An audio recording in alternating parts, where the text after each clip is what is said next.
So ito ang aking room. I'm alone here. Yan o.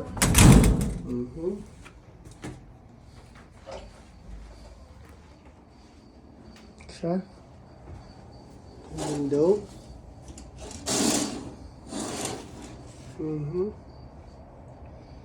Hi, Japan!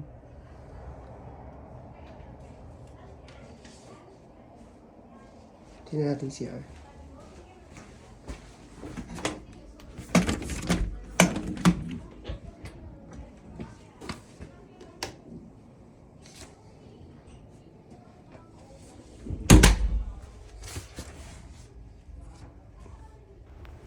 Ayan, so syempre bilang malimig dito ngayon sa Japan nung tayo'y pumunta, kakailanganin natin ng mga damit na panglamig, no?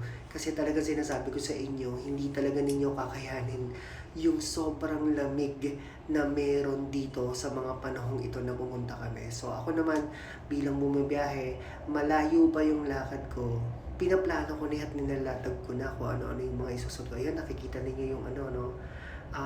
Kung hindi ko magkakamali, nasa may 28th floor ako nakastay dyan. So, lumabas na kami dyan at this is my first outfit check dito sa ating Nagoya, Japan trip. So, ito ang kanilang kalsada, ayan yung mga tao. Itong mga oras na to nang kami lumabag, siguro mga mag-aalas 6 na yan, mga pasado alas 5 na yan. So, this is our first order of business. So, kumain muna kami dyan. At tawag yan sa mga pagkain na yan is yakitori. Yan yung parang mga ihaw-ihaw natin din sa Pilipinas. Meron dyan mga sausages, mga gulay, mga atay ng manok, baboy, etc.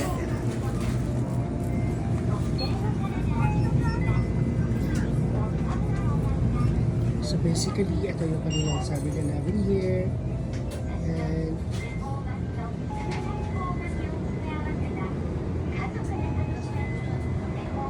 ayan, sa mga susunod natin vlog, ipapakita ko sa inyo yung kaibahan ng 7-Eleven ng Japan sa 7-Eleven ng Pilipinas. Alam mo nga, sabi ko nga sa mga kaibigan ko, no, yung 7-Eleven ng Japan, kapag nandoon ka sa kanila, masosurvive mo yung buong travel mo na doon ka lang kumakain sa dami ng mga pagpipilian, sa sasarap ng mga pagkain nakalagay doon. Hindi katulad sa ating mga giniling lang nakalagay, mga kung ano-ano lang pagkain doon, hindi lang giniling at sandwiches ang iyong mga pagpipilian. So this time, sinubukan ko, since yung mga kaibigan ko nasa hotel, so siya nga pala guys, nung kami nandiyan sa Japan, nagstay kami sa may Nagoya, sa may Hachi, Nagoya, kung saan matatagpuan na isa sa mga kilalang mga hotel dyan, ang My Stay Hotel.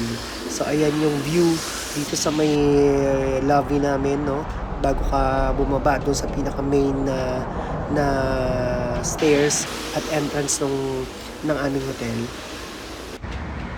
Ayan, nakita nyo na bumabaksak yung niebe, no? So ang ginawa ko dyan, bumaba ako at naglakad-lakad ako mag-isa habang ang aking mga kaibigan ay nagpapahinga na dahil sa sobrang pagod. So itong mga oras na to guys, mga alas 7 na to ng gabi. So doon sa mga hindi nakakaalam, ang Japan is 1 hour behind, no, sa Pilipinas. So sa Pilipinas, kapag alas 7 na doon, alas 6 pa lang sa Japan. So, advance sa Pilipinas ng 1 hour. Ayan, so naglakad-lakad ako dyan. So, kung mapapansin ninyo guys, no, dun sa Japan, yung pinaka-significant na lagi mong naririnig dyan, lalo na kapag ito'y tumatawid sa kanilang mga kalsada, yung parang huni ng mga ibon at saka yung tunog, no. So, sabi nga nila, wala ka sa Japan kung hindi mo maririnig yung mga bagay na yan. Ngayon, nagtataka ako, bakit laging may ganun? Bakit laging may tumutunog sa mga tren, sa mga mall, sa mga tawiran, sa mga kalsada nila, sa pagbubukas yung mga pintuan ng establishmento? Bakit laging may tumutunog? Ito pala, aking napag-alaman na ito pala ay para sa ating mga kapwa na PWD, dun sa mga bingi at bulag nating mga kasama. no? So para ito ay gabay pala nila habang sila ay tumatawid o pumapasok sa mga establishmento, tumatawid sa mga kalsada. So yung mga tunog na naririnig niyo ay hindi lamang basta tunog lamang, no. So ito ay nagsisilbi nilang mga gabay. So yan, another fun facts po yan para sa inyo. So ayan, ikot-ikot lang ako dyan. Grabe yan, lamig dyan. Nakakatuwa ang Japan kasi kahit dayuhan ka, hindi ka matatakot kasi safe na safe. Yung mararamdaman mo yung safe ka talaga sa lugar nila.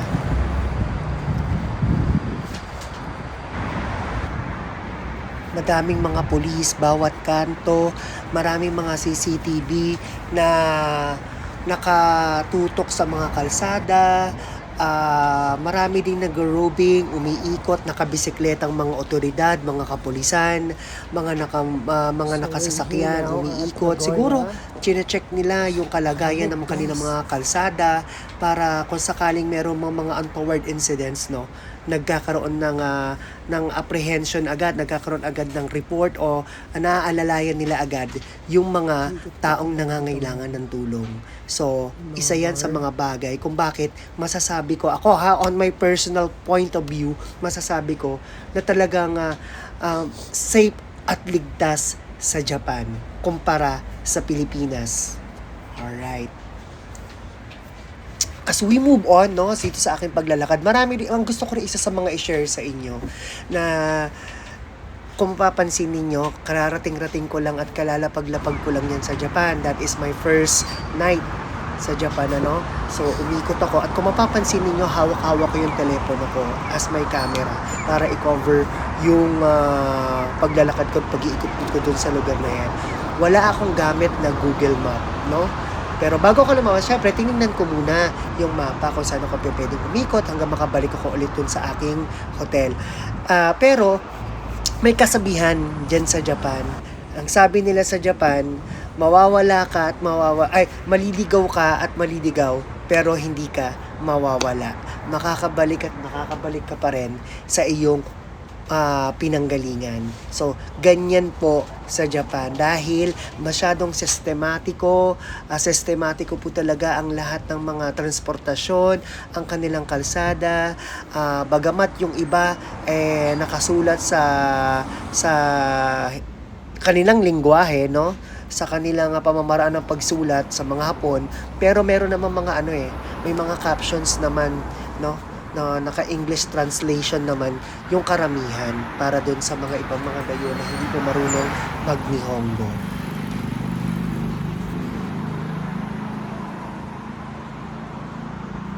Pero isa lang talaga mapapansin ko, guys, talagang ang mga Hapon, bihira lang sa kanila ang nakakapagsalita ng Ingles. So, ito yung magiging burden ninyo kapag pupunta kayo ng Japan, yung communication barrier.